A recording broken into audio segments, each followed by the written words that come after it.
এটাই হচ্ছে বাসন্তী মায়ের বিসর্জনের কম্পিটিশান। এক ক্লাবের মায়ের বরণের সাথে সাথে তাদের রাস্তায় খুব সুন্দর নৃত্য পরিবেশন চলছে।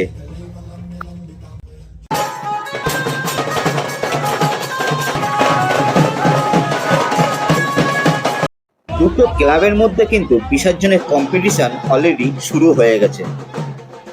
নমস্কার বন্ধুরা, আমি অমিত আর আমি চলে এলাম বসিরহাটে বাসন্তী মায়ের বিসর্জন, যেখানে ইছামতি নদীতে দুটো ক্লাব একসাথে বিসর্জন হচ্ছে।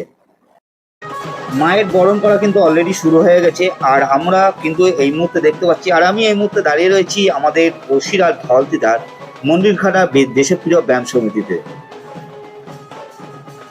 মায়ের বরণের সাথে সাথে কিন্তু খুব সুন্দরভাবে এখানে কিন্তু ঢোলক কাঁসা বাজানো হচ্ছে। এই ক্লাব থেকে যদি 5 মিনিট যদি আমি হেঁটে চলে যাই, তাহলে আমরা দেখতে পাবো অন্য ক্লাবের মায়ের বরণ। সেখানে কিন্তু আসলেই এখানেও কিন্তু মায়ের বরণ কিন্তু শুরু হয়ে গেছে। মায়ের বরণ করা শেষ, এবার মায়ের বিদায় বেলা।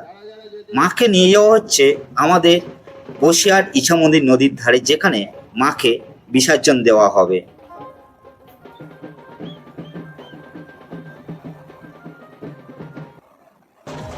দুটো ক্লাব একসাথে বিসর্জনের পথে, আর দুটো ক্লাবে নৃত্য পরিবেশন এত সুন্দর, যেটা না দেখলে আপনারা বিশ্বাসই করতে পারবেন না। খুব সুন্দর এই বসিরহাট রাজপথে কিন্তু নৃত্য পরিবেশন চলছে বাসন্তী মায়ের বিসর্জনের দিনে। দুটো ক্লাবের মধ্যে কম্পিটিশনটা দেখুন, এক ক্লাবে তো নৃত্য পরিবেশন, আর এক ক্লাবটা দেখুন হচ্ছে আমাদের ইছামতি নদী। আর এটাই হচ্ছে বাঙালিদের আনন্দ, যেটা 365 দিনের অপেক্ষায় আমাদের থাকতে হয় বাসন্তী মাতা পুজোর জন্য, কিংবা আমাদের দুর্গা পুজো উপলক্ষে।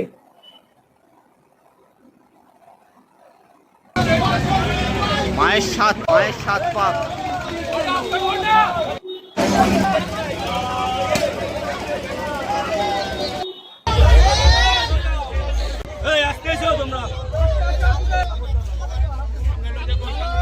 আমাদের সঙ্গে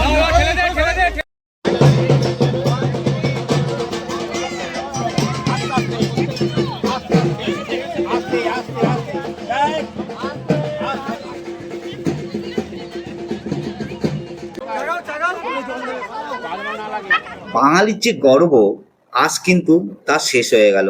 মায়ের বিসর্জনের সাথে সাথে আমাদের আবার 365 দিনের অপেক্ষায় থাকতে হবে বাসন্তী মাতা কিংবা দুর্গাপুজো উপলক্ষে। তা ভিডিওটা আপনাদের কেমন লাগলো অবশ্যই কমেন্ট করে জানাবেন। আবার দেখাবেন নতুন একটা ব্লগ।